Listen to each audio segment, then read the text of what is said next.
ఆంధ్రప్రదేశ్ తెలంగాణ రాష్ట్రాల్లో కుండపోత వర్షాలు కురుస్తున్నాయి. ఎక్కడ చూసినా వరదలు బీభత్సం సృష్టిస్తున్నాయి. ఎడతెరిపి లేకుండా కురుస్తున్న వర్షాల కారణంగా జనజీవనం అస్తవ్యస్తంగా మారింది.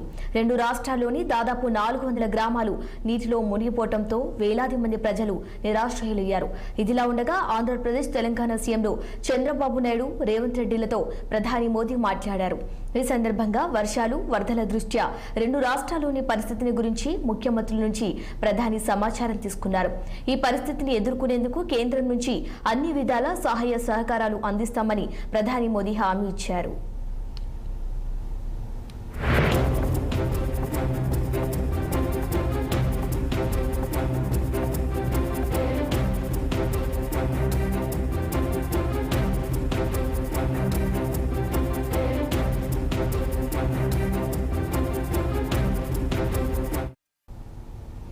ఇక ఈ క్రమంలోనే ఉమ్మడి కరీంనగర్ జిల్లాకు సంబంధించి మరింత సమాచారం మా ప్రతినిధి ప్రవీణ్ అందిస్తారు. ప్రవీణ్, చెప్పండి.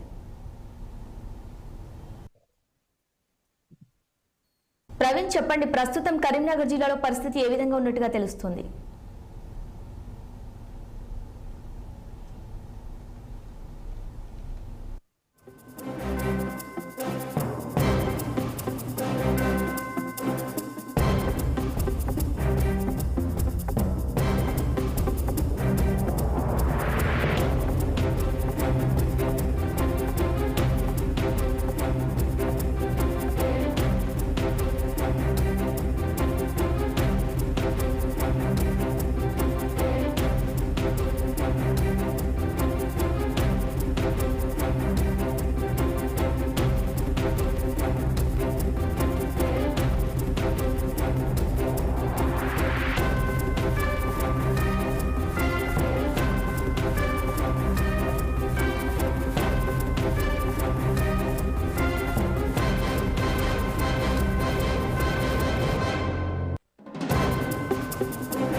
ఆంధ్రప్రదేశ్ తెలంగాణ రాష్ట్రాల్లో కుండపోత వర్షాలు కురుస్తున్నాయి. ఎక్కడ చూసినా వరదలు బీభత్సం సృష్టిస్తున్నాయి. ఇక ఎడతెరిపి లేకుండా కురుస్తున్న వర్షాల కారణంగా జనజీవనం అస్తవ్యస్తంగా మారింది. ఇక ప్రస్తుతం ఉమ్మడి కరీంనగర్ జిల్లాలో పరిస్థితులు ఏ విధంగా ఉన్నాయో మా ప్రతినిధి ప్రవీణ్ మరింత సమాచారం అందిస్తారు. ప్రవీణ్, చెప్పండి. అయితే శిరీష, ఉమ్మడి కరీంనగర్ జిల్లాలో మాత్రము ఎడతెరిపి కురుస్తున్న వర్షాలతో మాత్రము ఇళ్లకు నీరు వస్తున్నాయని చెప్పేసి స్థానికులు ఆందోళన చెందుతున్నారు. అదేవిధంగా మనం చూస్తున్నట్టయితే ఇటు ప్రాజెక్టులు కానీ, ఇటు డ్యామ్లు కానీ గత 3 రోజుల నుంచి కురుస్తున్న వర్షాలతోటి అయితే జలకళని సంతరించుకుందని చెప్పుకోవచ్చు. అయితే మనం ప్రస్తుతానికి చూస్తున్నట్టయితే ఈ రాకపోకలకు మాత్రం ఇబ్బంది జరుగుతున్నది. అయితే ఇటు కరీంనగర్ జిల్లాలోని చొప్పదండి కాన్స్టిట్యున్సీలోని రామాపూర్ గ్రామంలో 2 గ్రామాలకు మధ్యలో మాత్రం అంతరాయం జరుగుతున్నది. అయితే కాలువలు నిండిపోవడం, ఇటు చెరువు కట్టలు తెగిపోవడం, ముఖ్యంగా ఎక్కడైతే గ్రామస్తులు అయితే నివసిస్తున్నారో ఆ గ్రామస్తుల ఇళ్లలోకి నీరు చేరడం కూడా ఇది ఒక చెప్పుకోవచ్చు. అయితే ముఖ్యంగా చెప్పాలంటే గత కొన్ని సంవత్సరాల నుంచి వెళ్ళి ఇలాంటి పరిస్థితి నెలకొన్నప్పటికీ కూడా అధికారులు మాత్రం ఎలాంటి స్పందించడం లేదని చెప్పేసి, అంటే ముందు జాగ్రత్తలు తీసుకోవడం లేదని చెప్పేసి గ్రామస్తులు అయితే వాపోతున్నారు. అదేవిధంగా మనం చూస్తున్నట్లయితే మెట్పల్లి పట్టణంలోని కొన్ని ప్రాంతాల్లో కూడా నీరు చేయడం జరిగింది. అయితే జగిత్యాల జిల్లాలో కూడా ఇలాంటి పరిస్థితుల్లో నెలకొన్నాయని చెప్పుకోవచ్చు. అయితే ధరంపురి ప్రధాన రహదారి అయినటువంటి వాగు కూడా పొంగడంతో అయితే బస్సులకు కూడా రాకపోకలు అంతరించడం జరిగింది. అయితే హాస్పిటల్కి చేరుకునేటువంటి మహిళలు కానీ, ఇటు వృద్ధులు కానీ రాకపోకలు నిలిచిపోవడంతో వైద్య సేవలు మాత్రం అందలేవని తెలియజేస్తున్నారు. అయితే అధికారులు ముందు జాగ్రత్తతోటి మాత్రము పటిష్ట బందోబస్తు ఏర్పాటు చేస్తున్నాం, అదేవిధంగా టోల్ ఫ్రీ నెంబర్లు కూడా ఏర్పాటు చేశామని తెలియజేస్తున్నారు. అయినప్పటికీ ఎవరికి కూడా వైద్య సేవలు కానీ, ఇటు రాకపోకలు కానీ అంతరాయం జరుగుతుందని చెప్పేసి వారు వాపోతున్నారు.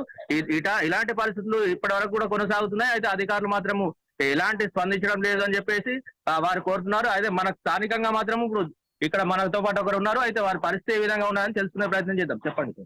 మాది 25వ వార్డు ఎగల్గడ్డ వెనుక వైపు ప్రాంతం, సంజయ్ గల్లి మొత్తం తులసినగర్ ఏరియా నుండి గత 20 సంవత్సరాల నుండి వాటర్ ఫ్లో మా ఇళ్లలోకి నీరు వచ్చిన మున్సిపల్ అధికారులు, కౌన్సిలర్లు ఇప్పటి వరకు పట్టించుకున్న పాపాన పోలేదు.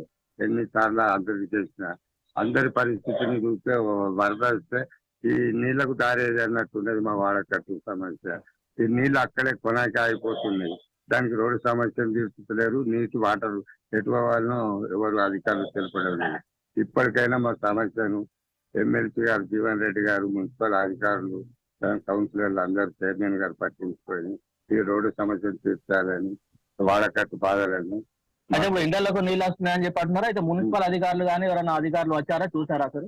ఇప్పటి వరకు లేదు. మొన్న రాఖీ పౌర్ణమి రోజు మున్సిపల్ కమిషనర్ గారు వచ్చారు. లోతట్టు ప్రాంతమైన మా గల్లీ లోపలికి వచ్చి చూడాలి సార్ అంటే, ఎల్ఎల్ గార్డెన్ ముంగట వట్టి చా హోటళ్ళు, అరటి పండ్ల బండ్లు కూలగొట్టింది కదా తప్పితే ఎలాంటి ఉద్దేశంగా మా లోపలికి రాలేదు. మున్సిపల్ చైర్మన్ గారు భర్త లక్ష్మణ్ గారు వచ్చి దాదాపు తీసుకొచ్చిండు. ఆయన బతలాడంగా లోపలికి రాలేదు. అక్కడ మందమే రోడ్డు మందమే ఆపుకొని. అయితే మనం చూస్తున్నట్టయితే గత కొన్ని రోజుల నుంచి 3 రోజుల నుంచి పడుతున్న వర్షాలకు మాత్రము ఇటు లోతట్టు ప్రాంతాలు అయితే మునిగిపోతున్నాయి. అయితే ఇళ్లలోకి నీళ్లు వచ్చినప్పటికీ కూడా అధికారులు మాత్రం స్పందించడం లేదని చెప్తున్నారు. అయితే హైదరాబాద్ లో రూపొందించినటువంటి హైడ్రా లాంటి అది ఇక్కడ కూడా పాటిస్తే బాగుంటుంది. అయితే చెరువులు కానీ కాలువలను కబ్జా చేసుకోవడం వల్ల ఇలాంటి పరిస్థితి నెలకొందని చెప్పేసి, అది ఈ పరిస్థితి నుంచి వెళ్ళి బయటకు రావాలంటే అలాంటి పరిస్థితి ఇక్కడ నెలకొనాలి అని చెప్పేసి స్థానికులు భావిస్తున్నారు. ఇక్కడ ఉన్న పరిస్థితి.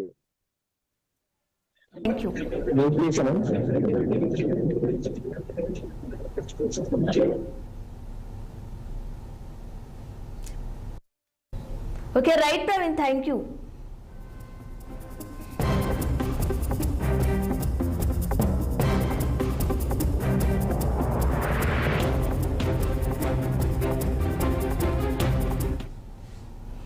ఆంధ్రప్రదేశ్